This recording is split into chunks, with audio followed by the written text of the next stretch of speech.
Welcome to Ion Franchising. Hello, everyone, and welcome back to another fabulous episode of Ion Franchising. I'm your host, Lance Graulich, and today we're going to talk marketing, the power of SEO. And I have two fabulous friends with me, Chris Shepard and Sydney Stevenson, partners at Main Street Marketing. So welcome to the show, guys. Cindy, you get to go first. How the heck did you get in marketing? That is a great question, Lance. Kind of an interesting story. So I was actually a finance student in college, but I kind of got into the franchising world at a very, very young age. So when I was 3 years old, my dad left managing big box retail because he wanted to spend more time with me and my younger sister. And so he got into the Graulich franchise. And so The Grout Medic. I love the Grout Medic. Very cool. yes, so that was when I was, I believe, 3 years old. And so I kind of like grew up in that world. And, so fast forward roughly 18 years. Now I'm in college. I'm in the middle of my junior year and I'm in the middle of a finance degree. And I'm thinking, sort of getting to the end of the college wire and thinking, like, well, what actually do I want to do? And I had this moment of realization where I was like, I don't know if I'm passionate enough about this finance stuff to do it full time. And so I started to just think about other things. And one of the things that I did was I started just helping my dad with just some side things as far as marketing for his franchises. At the time, at that point, he had added an additional franchise called the Patch Boys. So I helped him with some side things for those two for about a year. And then that led me to when I finished college, which was right before the COVID pandemic. And long story short, I realized I was just really passionate about it. I obviously didn't have the academic background in it, but I knew that it was something that I could do and that I really wanted to do. And so long story short, found my way to Chris. And he, for whatever reason, was willing to take a chance on me. And so I started off at a former agency that he owned. It was called Web Rocket. And basically, I was in charge of all things Google Business Profile. At the time it was called Google My Business, or GMB, and local SEO. And it's just sort of been on and upward ever since. So I love it. I love it. Yeah, I tend to ask people that question. How did you get into franchising? And I forgot you have a franchising background with the family and wound up in marketing, which, as we all know, is a big, big piece of why you get into a franchise. So, Chris, welcome to the show. Why don't you share your franchising experience, obviously your wealth of marketing experience, and all that good stuff. Yeah, great. Well, thanks, Lance. I appreciate the time. And so, yeah, I'm kind of like Sydney. I grew up in a family too that owned businesses, and one was a service-based business, and kind of grew up seeing that and had a lot of interest in that. And this is kind of back in the day of the yellow pages and Rolodexes, right? So there was no websites and whatnot. But as kind of time went on and progressed, I certainly jumped in on that just to help specifically my dad and his business start doing things. So instantly building a website pretty close to right around 2005, I guess it was, somewhere in there, 2002. And then progressing into SEO and things. And so I took a big interest in that, but also saw a lot of fruit come out of it as well, because there's a huge transition from kind of the historic, yellow pages into digital. And so I started kind of just doing this on the side just for friends and family and, kind of the usual route that folks might take. And all of a sudden, someone calls me up, and I've got quite a few years under my belt here at this point. Again, I have a tech background too. So this is 25 years ago, you got the phone call? Yeah, well, I got the phone call a while ago, but yeah, I mean, it happened to be a local franchise, a carpet cleaning franchise. And he said, "Hey, Chris, can you build me a website?" I said, "Sure." Build him a website.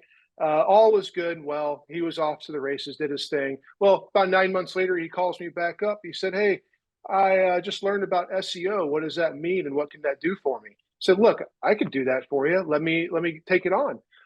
Threw him a number, and we got to it. Well, lo and behold, about 6 months later, his business blew up and basically dominated the whole Chicagoland area from local SEO. I thought I was on to something at that point.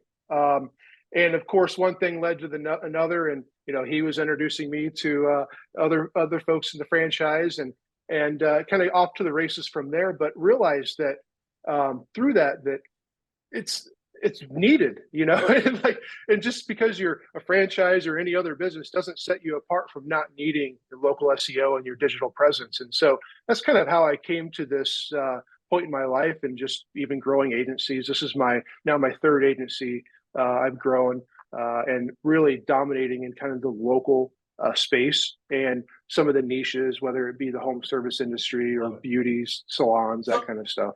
So I'm dying to ask you the question. With this carpet cleaning franchise years ago, you were building them a website. And I know when the internet came about, there were brands that didn't necessarily harness all the technology in the early stages. They weren't necessarily early adopters. Nowadays, correct me if I'm wrong, but most brands are not necessarily going to allow you to have your own website.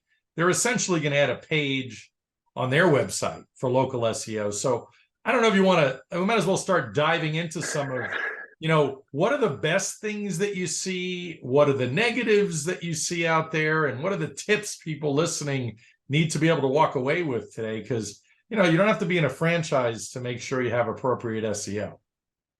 Yeah, that's absolutely right. And so we see that all the time, and especially some franchisors actually have, you do whatever. I mean, you could go build your own website. Some, might be a little bit more where they have to own the domain, and they'll allow you to have your own website. And then, like you said, they might even just put a page on their actual national site for you to have. And then some kind of do all of the above.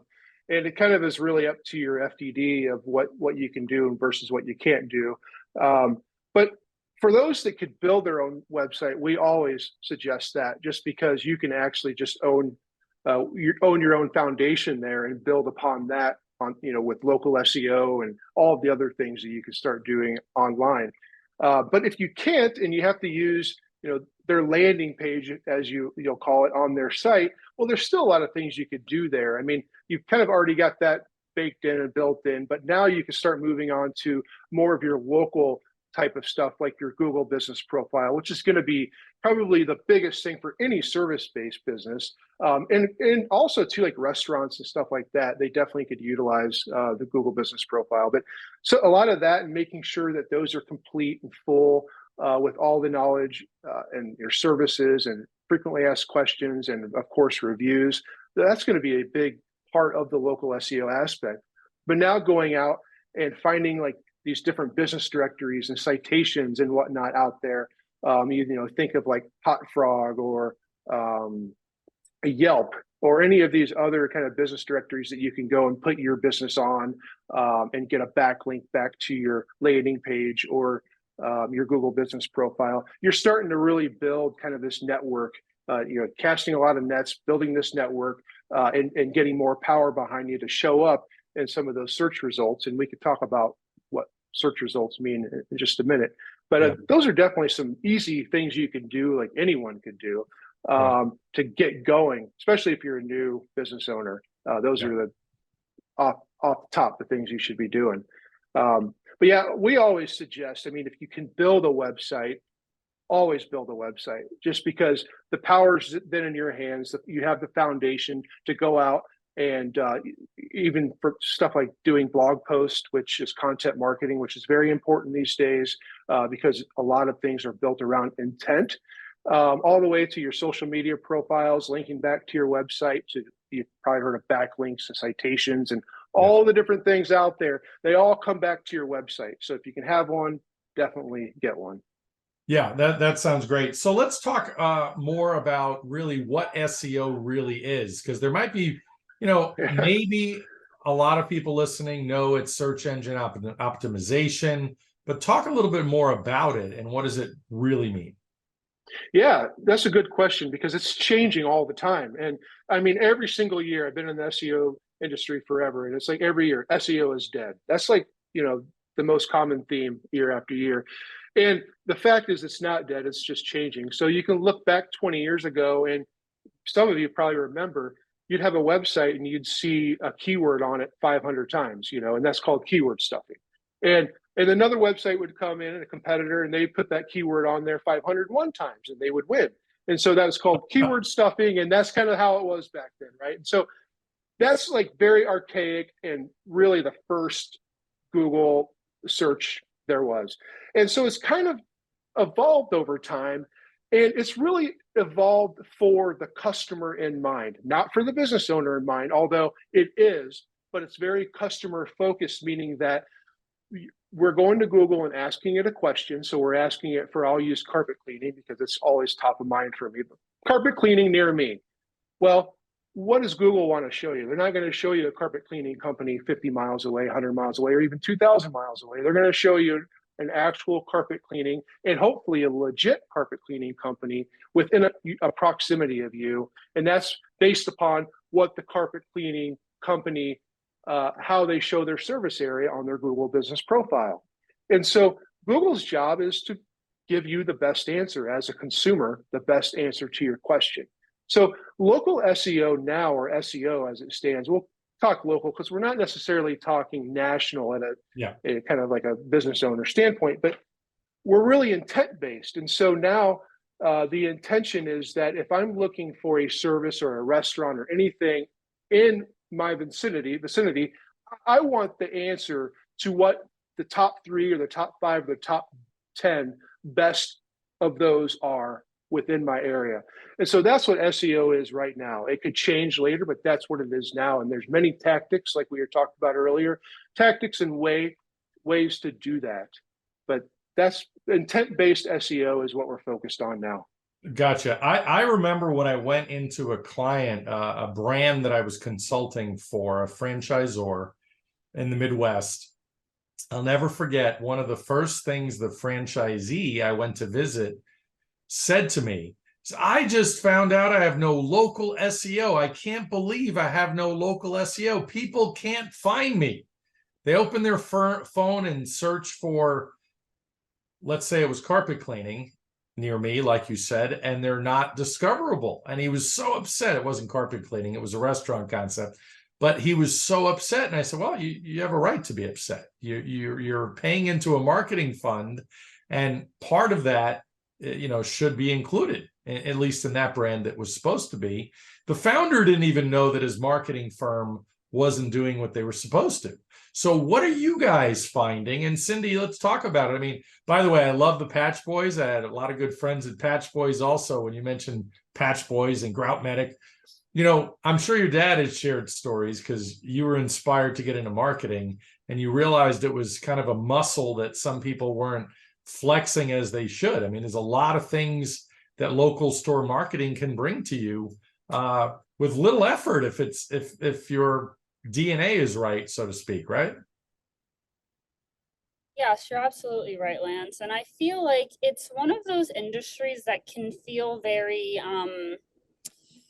intimidating to people because it's this big technical thing and there's a lot of aspects involved in it. There's the on page, there's the technical, there's the off page, and a lot of business owners just feel very overwhelmed by it. And I feel like what it creates is a situation where there's a very big knowledge gap between the consumer, or in this case, the business owner trying to get marketing for their business, and the expert. And basically what that creates is a situation where it can be kind of very easy to get taken advantage of if you don't know what exactly you're supposed to be looking for when you're choosing an agency or a professional to work with, and just what you should really be expecting to happen. So Chris kind of touched on some of the biggest parts of that earlier, as far as, SEO is really about the user intent and being the best result for that specific query. And the other part of it, another really big part of it, is the authority, which is what Chris mentioned, those getting in those local directories, getting citations built for you. Those are called citations, I should mention. Yeah. So yeah, I feel like once you have the foundation of understanding that SEO is really just about the content being the most relevant result and also having the most authority, or in this case being what Google considers to be a reputable business, then that really, as a business owner, puts you in a position where you can kind of look at, you know, if I'm paying someone to do this, or if I'm trying to do it myself, like, what are the things that need to be happening, and how do I kind of verify that those are happening? And That's exactly, Sydney, what I was just going to ask you guys. So how do you know, if you're listening to this right now, that this stuff is actually happening? Because I'm not that good with tech, and I happen to know that if I open my phone from my house and search for something, maybe it's not that relevant, because then sometimes I have to open another window to check something because I've checked from my house a million times. So fill us in on some of that stuff. Like, how do you really check on your business? yeah, so there are a couple of things that you can do. One thing that I personally would recommend is doing a local SEO audit. And there are tools that you can use to do this. We actually have one on our site, but you can just type literally into Google local SEO audit. And one of the first things I would do is check your local listing profile. So basically what it'll do is it'll run a scan of your business name and your address and your phone number, which in this industry we call NAP info. And what it'll do is it'll pull from a database of a lot of the biggest citation sites and directories that are out there on the web, and it'll give you a rating of how well is your business being represented online? Is it, you know, comprehensive where you're everywhere and everything's accurate, or are you everywhere but there are inconsistencies? Because that's another really big thing. You not only want to have a large presence online, but you also want to have a consistent presence. So making sure that number one, you have those listings built, and number two, that they're accurate and everything is consistent. That is one really important place that I personally would start. The Right. other thing that I would check is just, you know, let's say you are working with an agency. What's happening on the site? One of the most fundamental things that I would say should be happening is individual service pages. So as Chris mentioned, a lot of SEO is really about being specific to the user's intent. And so let's say you have, like, to give an example from my dad's businesses, the Grout Medic, obviously it's a grout and tile cleaning restoration company, but there are a lot of services that fall underneath that. And so how do you make yourself the most relevant for the end user search query? Most people are not going to go into Google and search tile company. They're going to search for a specific service that they need, whether that's color Clean sealing. my dirty grout. Exactly. Yes. And so what you're doing when you create those individual service pages is you're making your website more relevant to that query. And, you know, there's so many other things I could mention here, but just having that NAP info also on the website and consistently across there, even building a topical authority, which is basically just, I guess you could say, like, Google's recognition of how much content does this site produce about this one particular topic, because that sort of signals that, you know, this business, this website, this whatever, knows a lot about this topic. They're the authority on it. And so that will naturally lead to Google funneling more traffic about those specific kinds of keywords to your site. So those are just a couple of things that you can look at right off the bat, but it's so interesting because, you know, like I said before, it's one of those things that can be kind of murky from the client side. And, you know, one thing that I noticed, which actually is kind of what inspired me to really want to dig into this more and be more actively involved in helping my dad with his marketing, was because I would look at his reporting at the end of every month, and there were just so many things that I would look at and say, like, I wonder where they're getting this. And, you know, based on this number that they're saying here, how does that line up with X? And yeah, so one of the things that I do recall is a lot of agencies, they'll report on your keyword ranking. So they'll give you a list of, you know, some keywords that are relevant to your business that, you know, you either want to rank for or they're trying to rank you for, and they'll sort of give you, they'll tell you what position you are for each of those keywords. And,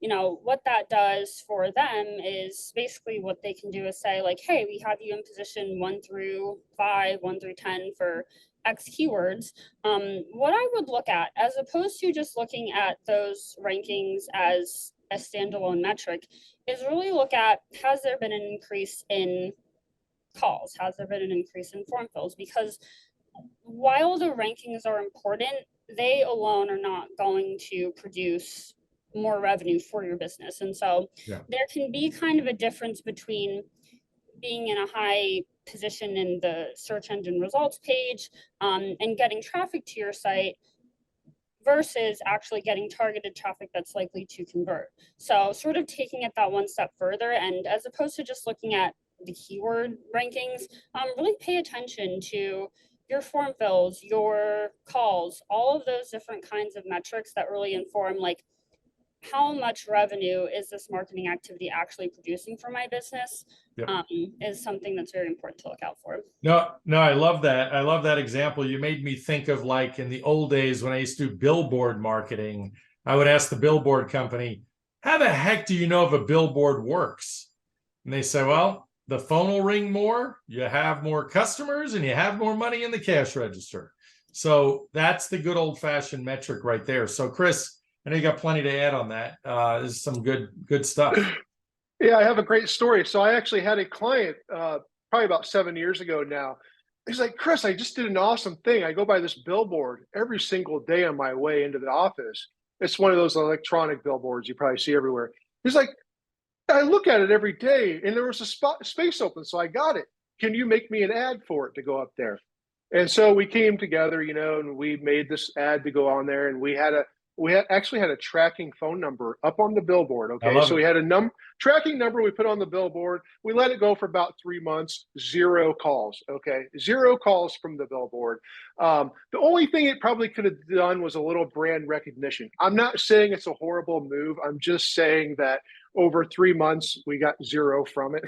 So it was interesting to see. Well, it wasn't in a good spot then, and it didn't work. So move on. It didn't work. Yeah. Or maybe I had a really horrible ad. Who knows? But anyway, yeah, I mean, I wanted to piggyback off what Cindy was saying, because it's very true. I mean, we kind of get into this, especially as business owners. I mean, I'm a business owner, Cindy's a business owner, we're all business owners here. And so what do a lot? We search our own businesses to see what it looks like, where it stands, what it looks. I mean, I'll go anywhere. I get on a plane and go somewhere, I'm looking at what my business looks like online, and how it's showing.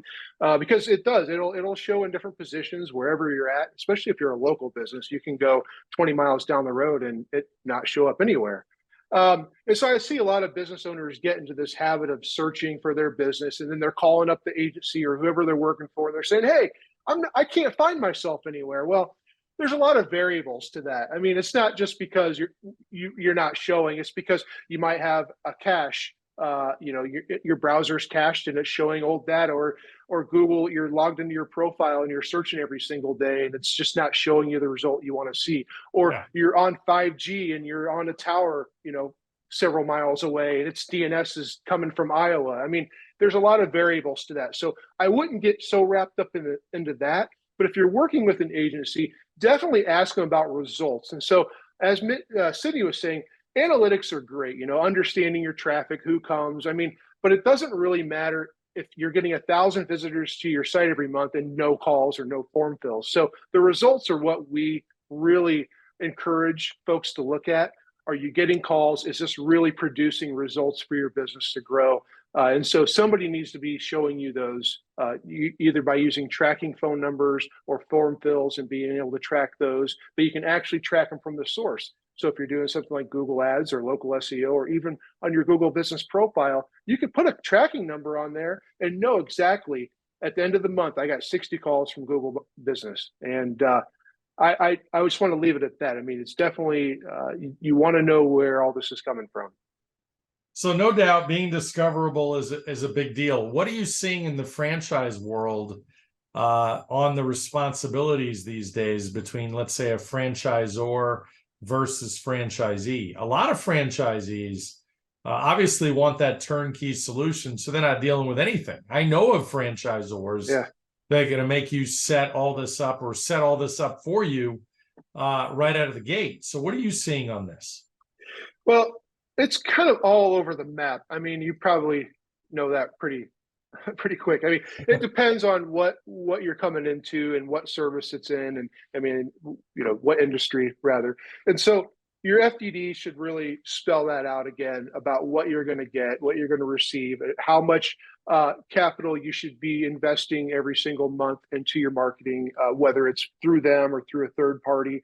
And I would definitely read through that to see what that looks like. But what we're seeing is kind of a spread. I mean, we have everything from franchisors doing it all. And like you said, they have a landing page on your site. They want to control it all. They have either an in-house team that does all the marketing for you, or they've got a third-party digital agency that they've partnered with, essentially. Right.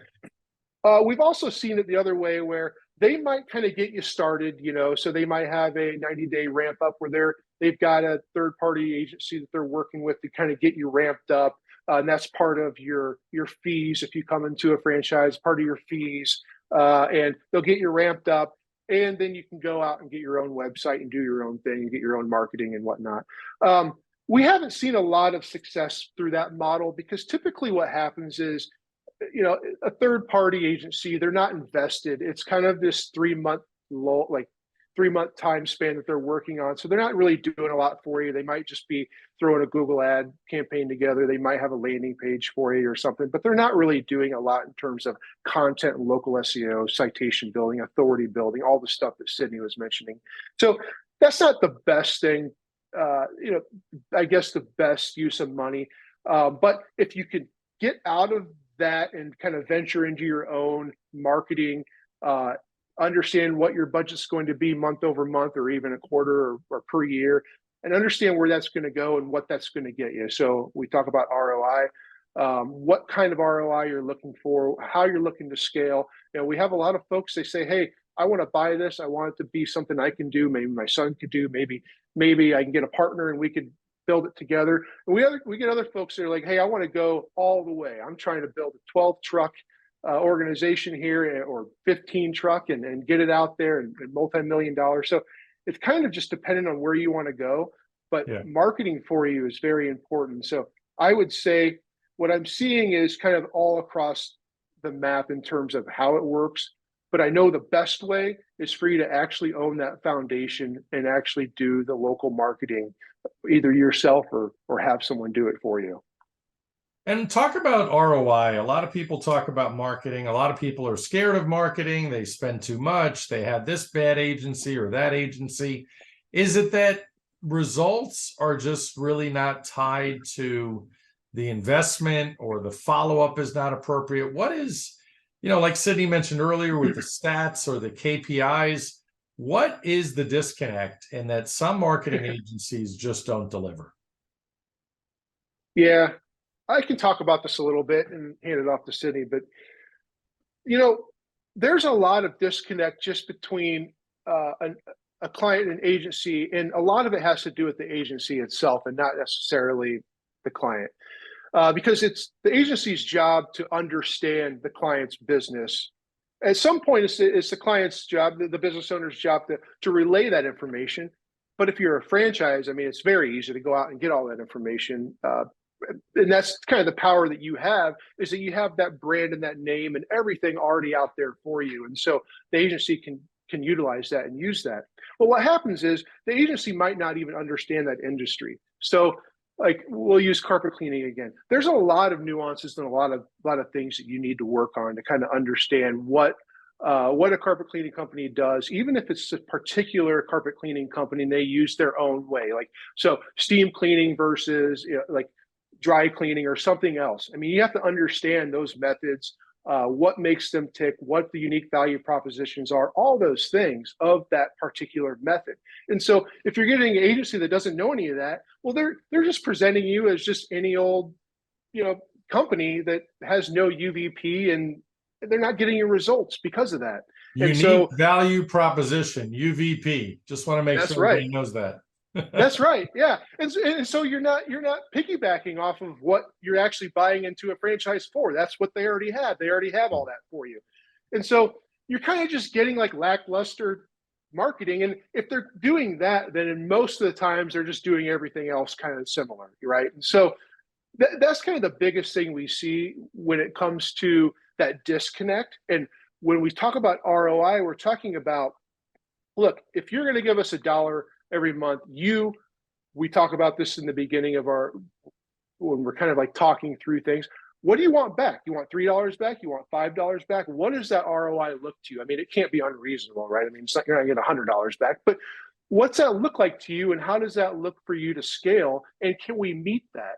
So when we talk about ROI, that's what we're literally talking about. If we could spend X amount and get X amount back, that's going to make you happy. That's going to make you scale. That's going to make you grow. But here's the kicker.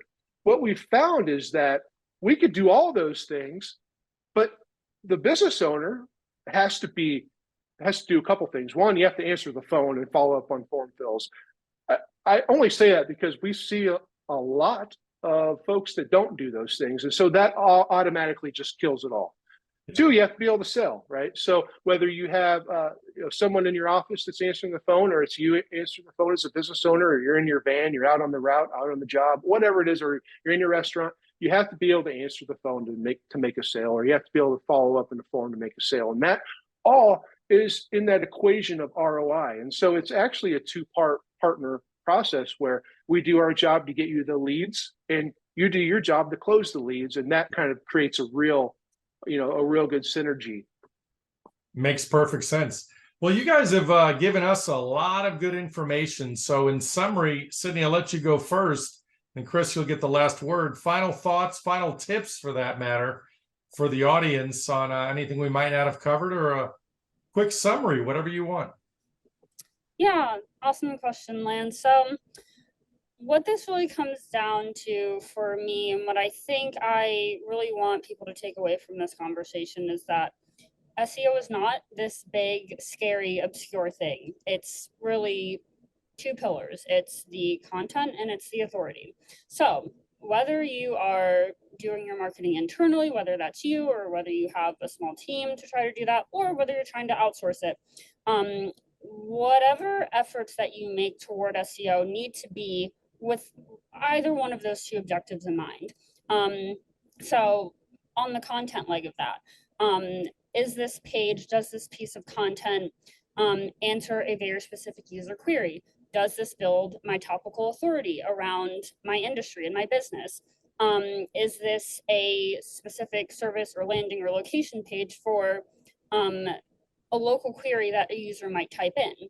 And then on the authority side, are there citations that are being built? Am I, being put into all of these big directories, the, Brown Books, the Yelps of the world? And if I am, is that information being distributed consistently? Because that's another really big issue that we see. And so just really looking out for those things, and also just being very ROI focused. I mean, and needless to say, a lot of business owners are like this. The reason why I mention this is because, as I touched on before, reporting can be kind of an interesting thing where, agencies can kind of manipulate it and report on whatever they want to. And that's not to say that those reports aren't important, or that every agency does this. They certainly don't. But at the end of the day, calls, form fills, I would say, as far as any franchisee service area business is concerned, those are really going to be the biggest two metrics that you're going to want to look at. And then to Chris's last point, getting a result from your marketing is not just handing someone X amount of dollars every month and expecting them to essentially make money fall out of the sky for you. It's a partnership.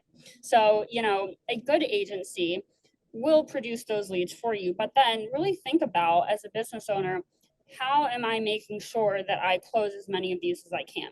And a lot of that just sort of involves, just from my observation, a lot of internal honesty. Like, do I have the capacity to answer every phone call? Do I want to be bothered with that?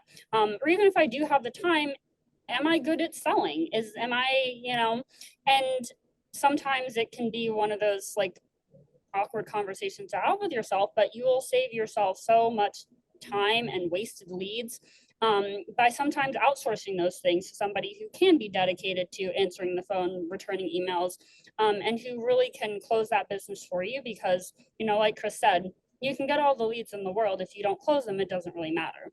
Yeah. So just really understanding like what things you should be looking out for, and also understanding that there are two sides to it, and you can't rely solely on any agency or any employee or any one person to do all of the work for you. There's a synergy that's involved there. Got it. Perfect. Chris, final thoughts from you. I'll keep it short. So I'm on this kick right now. Okay. So I'm on this kind of this quote I've been using for many years, and I'm sure we've all heard it, but it's really resonating with me. And it's just, don't wait for perfect. Okay. And so actually Sydney and I, we were at an expo last week, and they had a big whiteboard and it said, write a quote. And so we wrote, don't wait for perfect. And I think too many of us try to wait for perfect, you know, and the problem is it never comes. And so we're always just kind of waiting. And then before you know it, something blows up and it's all done. And so I kind of say the same thing with marketing your own business, whether it's you or whoever's going to do it for you. Don't wait. I mean, if you ran Google ads, if you try to do this on your own and it hasn't worked, it doesn't mean that it can't work. It just means that it didn't work that time. And so just don't wait. Try to figure out what that looks like for you. Try to get some resources to help you do those things, and dive in and get going. And that's what I'll leave it with. Love it. Chris and Sydney, Main Street Marketing. We're talking about SEO and all kinds of good stuff today. Thanks for being here, guys. Yeah, thank you. Thank you very much for listening today. Please like, follow, and subscribe. This is Lance Graulich. Until next time.